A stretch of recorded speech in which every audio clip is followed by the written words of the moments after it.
Hi students, आज की इस वीडियो में मैं आपको बताऊंगा क्लास 8 साइंस इम्पोर्टेंट एमसीक्यूज जो एग्जाम्स में आपके आ सकते हैं। चलो शुरू करते हैं। मैं हूं अजय और आप देख रहे हैं सीसीएल क्लास। यहाँ पे जो है अब हमने जो है ऑलरेडी पार्ट 1 एंड पार्ट 2 को कंप्लीट कर दिया था, जिसके अंदर जो है हमने 7 चैप्टर्स को कंप्लीट किया है क्योंकि वीडियो लंबी चली जाती है। अभी फिलहाल हम बात करेंगे चैप्टर 8 की, cell structure and functions MCQs. तो पहला क्वेश्चन आ रहा है हमारे पास में, हु डिस्कवर्ड सेल। सेल को किसने डिस्कवर किया था? तो आपको जस्ट ये नाम है याद रखना पड़ेगा। सेल को डिस्कवर किया था रॉबर्ट हुक ने। अगर चैप्टर पढ़ा है तो सारी चीज़ें याद होंगी, नहीं पढ़ा है तो याद नहीं रहने वाला। और हाँ, कुछ काम की जानकारी आपको बता देता हूँ। अगर आपको डायरेक्टली टेस्ट देना है, आपकी प्रिपरेशन कंप्लीट हो चुकी है, तो आप यहाँ पे आके वेबसाइट cclchapter.com, यहाँ पर आकर आप अपना टेस्ट भी दे सकते हो। एमसीक्यूज लिखे हुए कंप्लीट बुक के लिंक डिस्क्रिप्शन में ऐड कर दूंगा, तो आपके लिए ईजी रहेगा। अगर गूगल से सर्च करके जाना है तो भैया वहाँ से चले जाओ, कोई दिक्कत की बात नहीं है। अभी जो है उसके अलावा प्लेलिस्ट का लिंक डिस्क्रिप्शन में मिल जाएगा, जहाँ पर अगर वीडियो के थ्रू आपको समझना है, वो ज़्यादा अच्छे से समझ आता है, ज़्यादा आसान लगता है, तो वो भी आप कर सकते हो। चलो अभी दूसरा क्वेश्चन कंटिन्यू करते हैं। हमारा दूसरा क्वेश्चन है, what is the fundamental unit of living organism. यानी कि फंडामेंटल यूनिट होती है बेसिक यूनिट, वो क्या है लिविंग ऑर्गेनिजम्स की? Cell, muscle, organ, body. देखो, सेल्स जो है वो मिलके बनाते हैं ऑर्गन्स, ऑर्गन्स बनाती हैं मसल्स, और मसल्स मिलके बनाती है एक बॉडी। तो सबसे बेसिक क्या हो गई? स्टार्टिंग वाली सेल। तो यहाँ पे वही तो पूछा गया, फंडामेंटल यूनिट यानी कि बेसिक यूनिट क्या है। यहाँ पे फंडामेंटल के बजाय पूछ लेंगे कि what is the basic unit of living organism, वो भी क्या होगी? सेल होगी। तो आंसर देख लेते हैं, आंसर है हमारा सेल। नेक्स्ट क्वेश्चन है, what is the full form of WBC। ये फुल फॉर्म तो जरूर याद कर लेना, 2-4 ही होती है पूरी बुक में, मतलब 2-4 तो गलत बोल रहा हूँ, मतलब 10 के राउंड ही होंगी, ज़्यादा नहीं है। याद रख लेना, बहुत ईजी रहता है। अब यहाँ पे पूछा गया है WBC की फुल फॉर्म क्या होता है, ये याद ही होनी चाहिए बस। वाइट ब्लड सेल्स, मैच कर लेना, कहीं आप वाइट ब्राउन सेल भर दो कुछ भी, तो ब्लड सेल्स होती हैं वाइट वाली, उनको हम बोलते हैं WBC। तो आंसर देख लेते हैं, आंसर है हमारा वाइट ब्लड सेल्स। अभी नेक्स्ट क्वेश्चन है, क्वेश्चन में क्या पूछा गया कि फुल फॉर्म बतानी है RBC की। यानी कि वहाँ पे WBC white blood cells, RBC मतलब रेड ब्लड सेल्स, यानी कि लाल खून जो हमारे बॉडी के अंदर होता है, उसी की हम बात कर रहे हैं, रेड ब्लड सेल्स। तो आंसर देख लेते हैं, आंसर है हमारा रेड ब्लड सेल्स।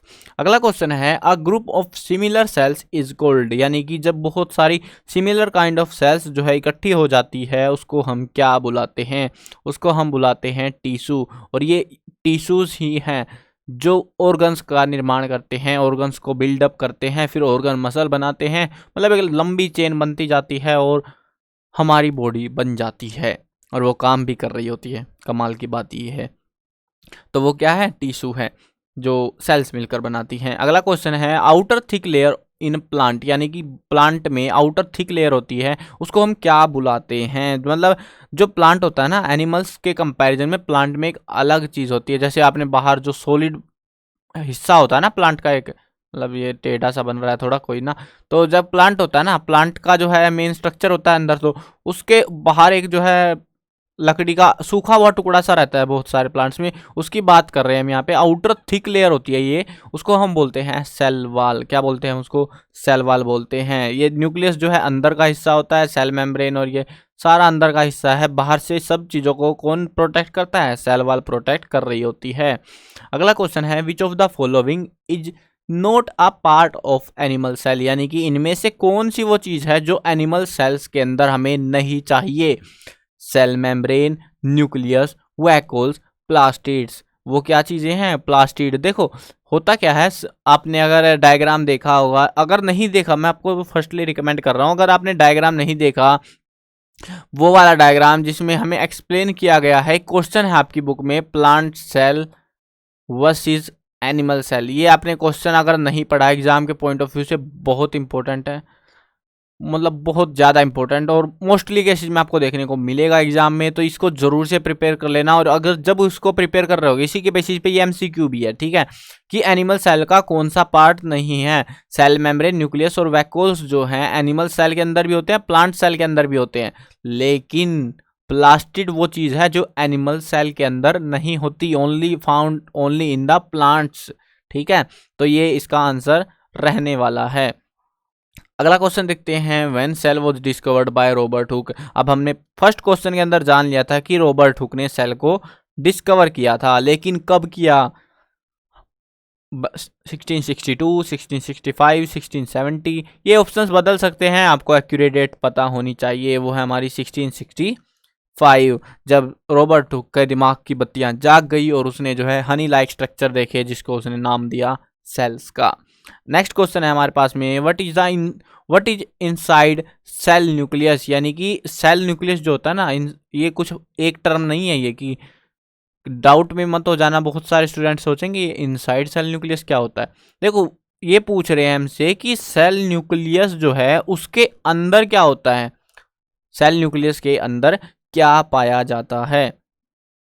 तो वो क्या, मतलब जो न्यूक्लियस है, बेसिकली सेल न्यूक्लियस कह लो या न्यूक्लियस कह लो, बात तो एक ही होती है। अब जो ये न्यूक्लियस है आखिरकार ये इतना इंपॉर्टेंट क्यों है कि पूरी जो स्ट्रक्चर होती है उसके बीच में या बिल्कुल सेफ जोन में जो है ये न्यूक्लियस पाया जाता है, ऐसा क्या छिपा होता है इसके अंदर? इसके अंदर छिपे होते हैं क्रोमोसोम्स। अब ये क्रोमोसोम्स क्या भला होती है? क्रोमोसोम्स क्या होते हैं? जीन्स को कैरी करते हैं, मतलब कि जो जैसे कि एक एनिमल है उसकी सेम काइंड ऑफ स्पीसीज जो है उसके बच्चे जो है उसी के जैसे होंगे, उस चीज को खुफिया राज होता है ये, उसको जो है प्रोटेक्ट कर रहा होता है पूरा शरीर की जो सेल्स है, वो जो खुफिया राज है वो क्रोमोसोम्स के अंदर होता है, क्रोमोसोम्स होते हैं वो, तो उनको प्रोटेक्ट करने के लिए होता है। तो ये जो सेल न्यूक्लियस है वो इसकी रक्षा कर रहे होते हैं, यानी कि सेल न्यूक्लियस के अंदर हमारे क्रोमोसोम्स पाए जाते हैं बॉडी के या सेल के।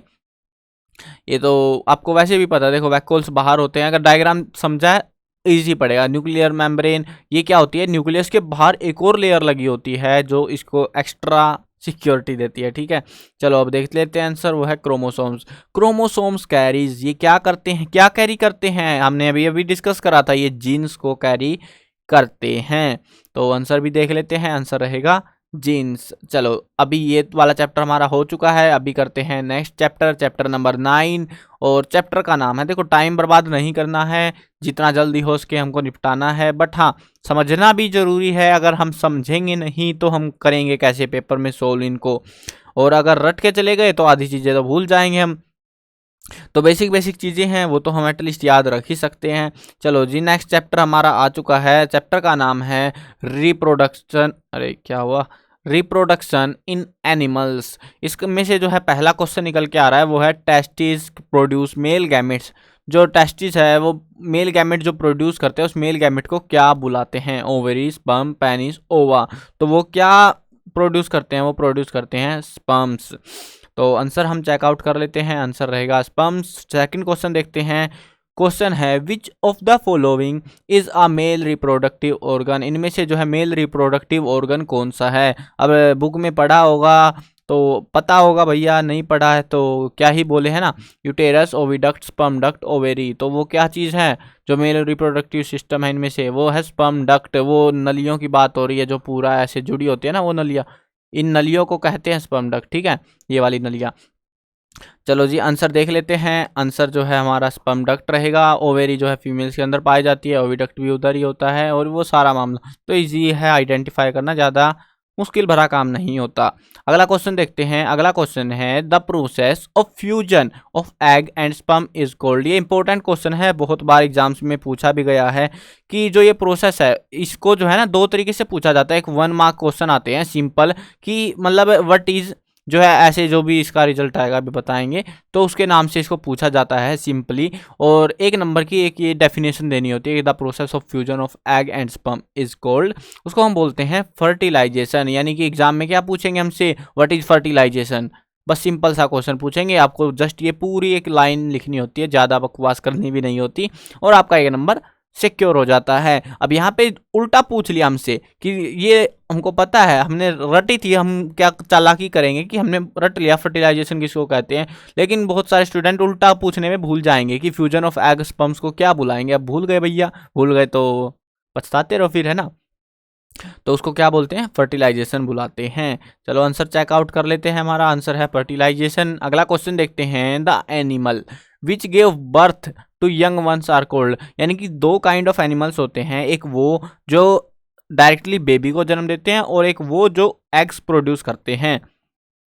अब यहाँ पे पूछा गया है कि जो बर्थ देते हैं यंग वंस को, यानी कि बेबी होते हैं, अंडे नहीं होते जिनके पास में, एग्स नहीं प्रोड्यूस करते, ओनली बेबी, तो उन एनिमल्स को हम क्या बुलाते हैं? वो एनिमल्स होते हैं हमारे विविपैरस एनिमल्स।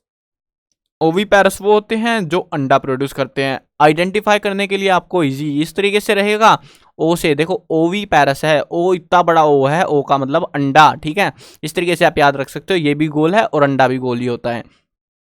तो इस तरीके से आप इसको आइडेंटिफाई कर सकते हो, आपके लिए ज़्यादा इजी रहेगा। अगला क्वेश्चन देखते हैं, the stage of embryo in which all body parts can be identified is called. यानी कि एम्ब्रियो जो है ना, क्या होता है, जब फर्टिलाइजेशन हो जाता है उसके बाद में बॉडी के अंदर, फीमेल बॉडी के अंदर जो है, धीरे धीरे जो बेबी है वो बड़ा होने लगता है, उस स्टेज को हम एम्ब्रियो बुलाते हैं।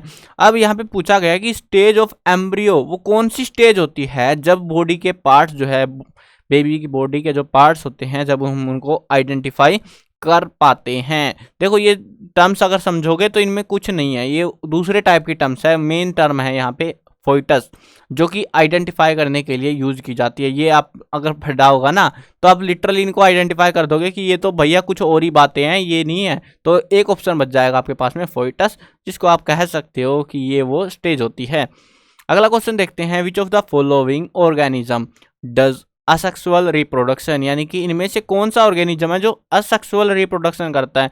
हमने चैप्टर के अंदर पढ़ा था, दो टाइप के रिप्रोडक्शन होते हैं, एक तो सेक्सुअल वाला होता है और एक होता है एसेक्सुअल। अब यहाँ पे एसेक्सुअल के बारे में पूछा गया है, वो कौन सा है, यानी कि फर्क क्या होता है। इसके अंदर जो है मेल और फीमेल दो पार्टनर्स की जरूरत होती है, जबकि यहाँ पे अकेला जो बॉडी है वो अपना बेबी प्रोड्यूस कर सकती है। अब यहाँ पे देखते हैं, ह्यूमन तो ऐसा नहीं कर सकते, अमीबा लग तो रहा है, अमीबा, फ्रॉग्स तो अंडे देते हैं, कुत्ते तो बच्चे देते हैं, लेकिन अमीबा तो भैया अकेला काफ़ी है, बाकियों की जरूरत ही नहीं पड़ती उसको, ठीक है। देखो यहाँ पे आपको इजी रहेगा आइडेंटिफाई करना। आपको आपके अराउंड के एग्जांपल है, सिर्फ अमीबा है जिसका आपको नहीं पता कि उसमें कितनों की जरूरत होती है, वैसे भी उसमें वो एक असेक्सुअल रिप्रोडक्शन का ही एग्जाम्पल है, ठीक है। तो इसको याद भी रख सकते हो चाहो तो आंसर देख लेते हैं, आंसर है अमीबा, हमारा अमीबा। अगला क्वेश्चन है, frog is a type of animal. अब फ्रॉग किस टाइप का एनिमल है, हम अभी जान के आए थे यार, विविपैरस किसको बोलते हैं, ओविपैरस। अब फ्रॉग क्या देता है, एग्स देता है। एग्स किस में आएंगे, इस वाले में, ओविपैरस में। तो हमारा आंसर क्या रहेगा, ओविपैरस रहेगा। Next question, question number 8, hydra ये एक एनिमल है। Does asexual reproduction with the process of, किसकी मदद से, एक प्रोसेस लिखा होता है, वो बुक के अंदर डायग्राम है ना जहाँ पे, उधर ही लिखा हुआ है कि हाइड्रा का रिप्रोडक्शन किसकी मदद से होता है। हाइड्रा में बडिंग वहाँ पे लिखा हुआ है, नाम बाकायदा लिखा हुआ है ना, बडिंग इन हाइड्रा। बुक खोल के देखना एनसीईआरटी की, आपको समझ आ जाएगा। तो वही बात है यहाँ पे, बाइनरी फ्यूजन होता है, ये होता है अमीबा में, और बडिंग होता है वो आपका हाइड्रा के अंदर होता है। तो ये आंसर क्या रहेगा आपका, बडिंग रहेगा, और क्या रहेगा, है ना। अगला क्वेश्चन देखते हैं, oviduct is also known as. Oviduct जो है उसको हम किस नाम से जानते हैं, मतलब दूसरा नाम है ओविडक्ट का जो कॉमनली यूज किया जाता है, वो है फैलोपियन ट्यूब।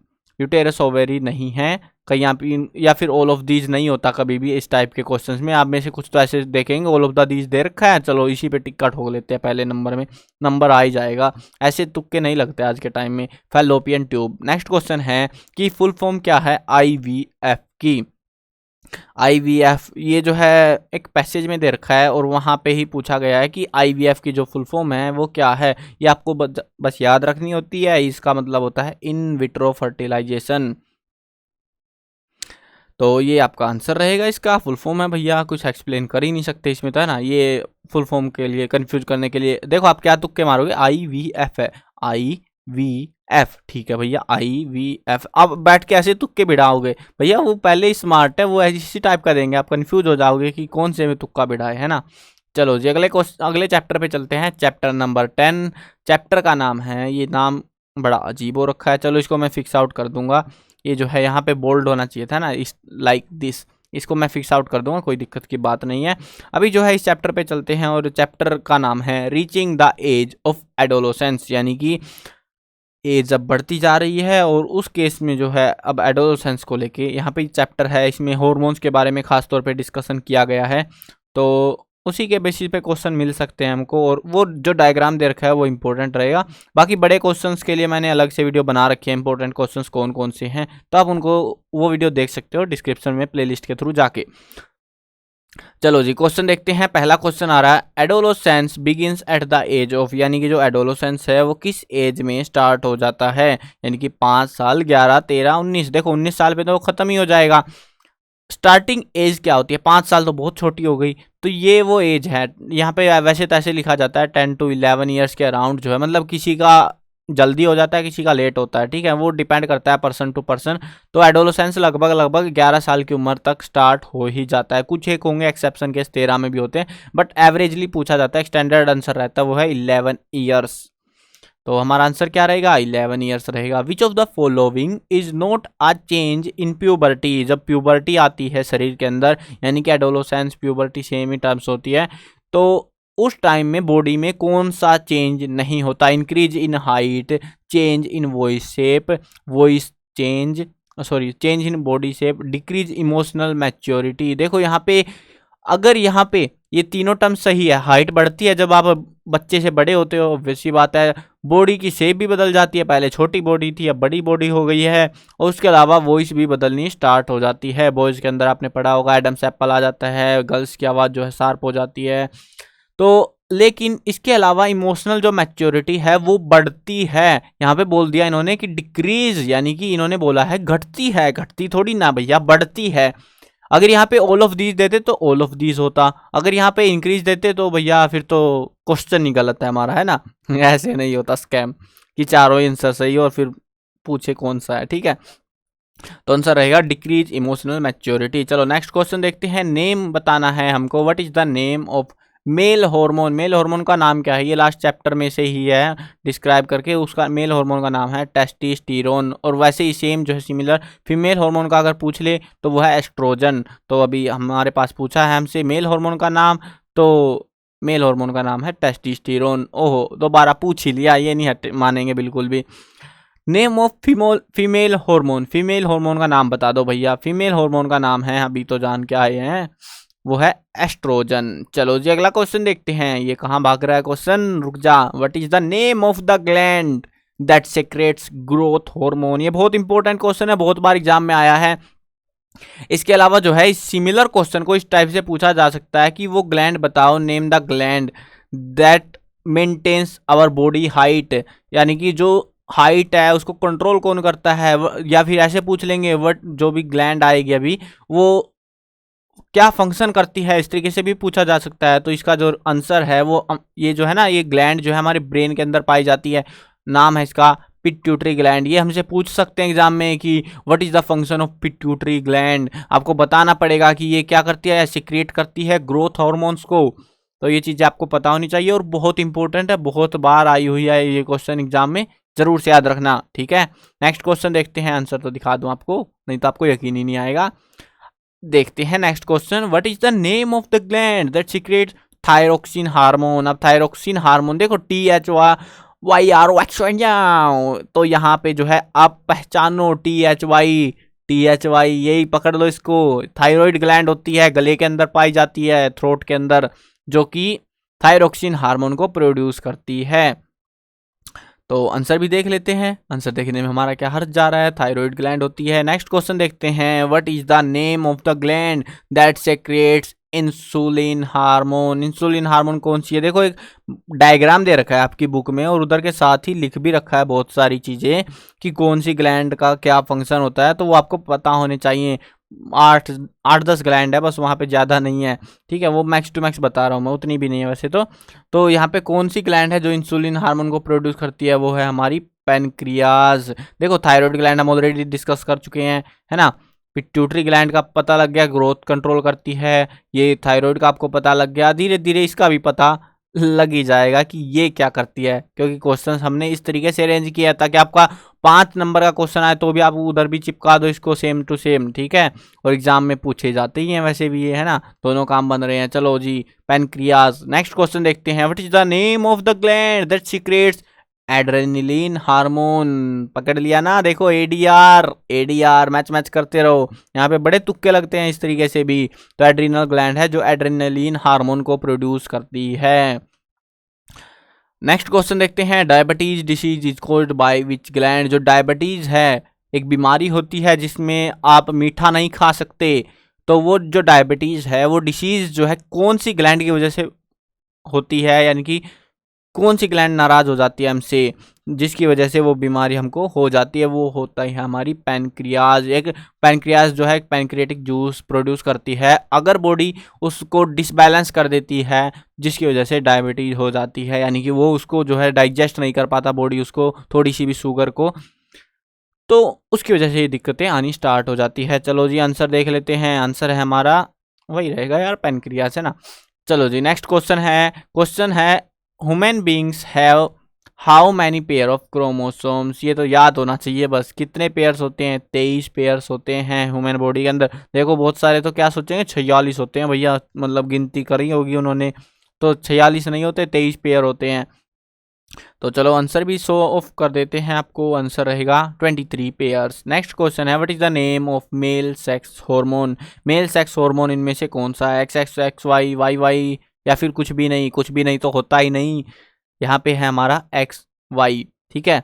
और जो एक्स एक्स है वो फीमेल के अंदर होता है, एक्स वाई मेल्स के अंदर होता है, तो एक्स वाई रहेगा। ओहो फीमेल वाला भी पूछ लिया, चलो कोई ना, याद ही आ गया, एक्स एक्स है, अभी तो बताया था यार। चलो जी ये वाला चैप्टर हमारा हो चुका है, अभी देखते हैं अगले चैप्टर पे। फोर्स, बल, ताकतें, अद्भुत शक्तियां, उनके बारे में है ये चैप्टर। अरे नहीं, अद्भुत शक्तियां नहीं मिलेंगी यहाँ पे इतनी जल्दी कि आप सोचो कि भैया अद्भुत शक्तियां मिल जाएंगी, इतना इजी नहीं होता जादू करना। चलो जी चैप्टर का नाम है फोर्स एंड प्रेशर, जैसे एग्जाम का प्रेशर पड़ा हुआ है अभी आपके ऊपर, है ना।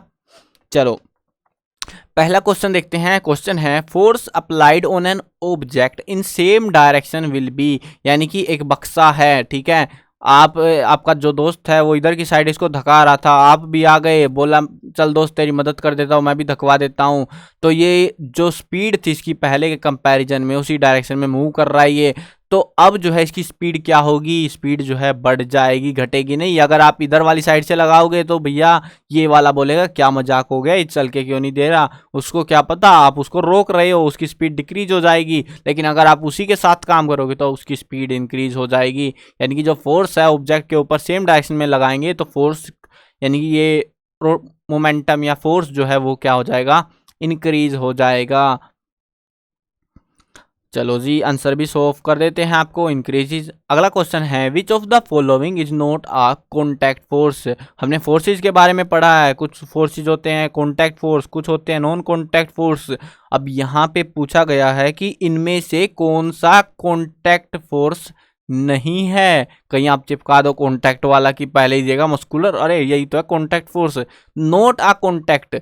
मस्कुलर में मसल्स की जरूरत पड़ती है, फ्रिक्शन वाले में तो मस्ट है टू सरफेसिस को रब आउट करना, ऑल द अबव तो होता ही नहीं फिर इस केस में। और मैग्नेटिक फोर्स बच गया, यही फोर्स है, चुंबक दूर दूर से काम चला रहे हैं वो पास आने को तैयार ही नहीं होते। तो यही है आपका आंसर, पकड़ लो इसको, मैग्नेटिक फोर्स को। प्रैक्टिकल करके देख लेना इन चीज़ों का, तो यार बहुत ईजी प्रैक्टिकल्स होती हैं। अगला क्वेश्चन देखते हैं, व्हाट इज द SI यानी कि स्टैंडर्ड इंटरनेशनल, यानी कि मेन जो यूनिट होती है जो इंटरनेशनली एक्सेप्टेड है प्रेशर की, वो उसको हम क्या बुलाते हैं, यानी कि वो यूनिट क्या है, वो यूनिट है पास्कल। क्या यूनिट है, पास्कल, याद रख लेना इसको। अगला क्वेश्चन देखते हैं, which of the following object requires more forces to move. यानी कि इनमें से कौन सा वो ऑब्जेक्ट है, जो ऑप्शन दिख रहे हैं, ऑप्शन बदल सकते हैं, आपको दिमाग लगाना पड़ेगा थोड़ा सा। ये पूछ रहे हैं हमसे कि कौन से इनमें से ऑब्जेक्ट है जिसको ज़्यादा फोर्स लगाना पड़ेगा अगर आपको उधर की साइड इसको मूव करना है। कार, अरे कार में तो पहिए होते हैं, भाग जाएगी ऐसे ऐसे भागते हुए। वुडन बॉक्स ये इस टाइप का होगा, है ना, तो बॉक्स को ज़्यादा फोर्स चाहिए होगा। सिलेंडर तो गोल होता है, गोल ज़्यादा जल्दी भागेगा। ये बक्सा तो भैया धक्का मार मार के खिसका खिसका के टपक लेंगे हम, पहिया भी गोल ही होते कार की। ऑल रिक्वायर सेम फोर्स, ये तो धोखा हो जाएगा भैया, ऐसे नहीं होता, सबको बराबर बराबर नहीं लगता, इसमें ज़्यादा लगेगा लकड़ी वाले में। तो आंसर भी हम देख लेते हैं। आंसर रहेगा वुडन बॉक्स। नेक्स्ट क्वेश्चन है which of the following is the strongest force, यानी कि सबसे मजबूत वाला कौन सा है जिसपे सारी धरती दुनिया कायम है। ग्रेविटेशनल फोर्स, आप क्लास 11 में जाओगे ना तब पढ़ोगे इस चीज को बिल्कुल डिटेल में, पता लगेगा धरतियां कैसे ऊपर हवा में उड़ रही हैं, जादू की तरह। जादू मिलेगा असली वाला वहां पे। तो इसका आंसर तो दिखा दो यार, नहीं तो आप नाराज हो जाओगे। Gravitational force. चलो वीडियो लंबी हो रही है, हम एक काम करेंगे, इसको जो है आगे कंटिन्यू करेंगे नेक्स्ट वीडियो में। बोर नहीं करने का एक ही वीडियो में कि पता लगे आपका मन ही नहीं कर रहा, बोर होके भाग गए आप तो नेक्स्ट वीडियो में कंटिन्यू करेंगे। चलो मिलते हैं नई वीडियो में। और हाँ, अगर आपको टेस्ट देना है, आप नहीं चाह रहे ऐसे वीडियो में टाइम पास करना, बहुत ज़्यादा जल्दी है आपको, तो ये क्वेश्चन, इंपॉर्टेंट क्वेश्चंस और एमसीक्यूज लिखे हुए हैं वेबसाइट के ऊपर, पढ़ लेना। एग्जाम में पास होना है तो एक दिन पहले अगर देख रहे हो इस वीडियो को तो ज़रूर से पढ़ लेना। स्पीड में आपका काम बन जाएगा और आपका पेपर सोल्व हो जाएगा। वेबसाइट का नाम है CCL चैप्टर, याद रख लोगे ना इस चीज़ को।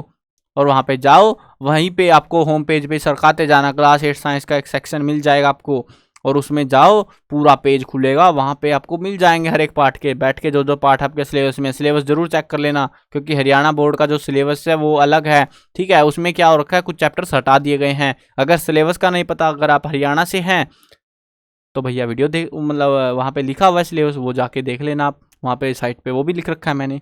तो सारी चीज़ें मिलेंगी, मज़ा आ जाएगा आपको। चलो जी, मिलते हैं एक नई वीडियो के अंदर आप।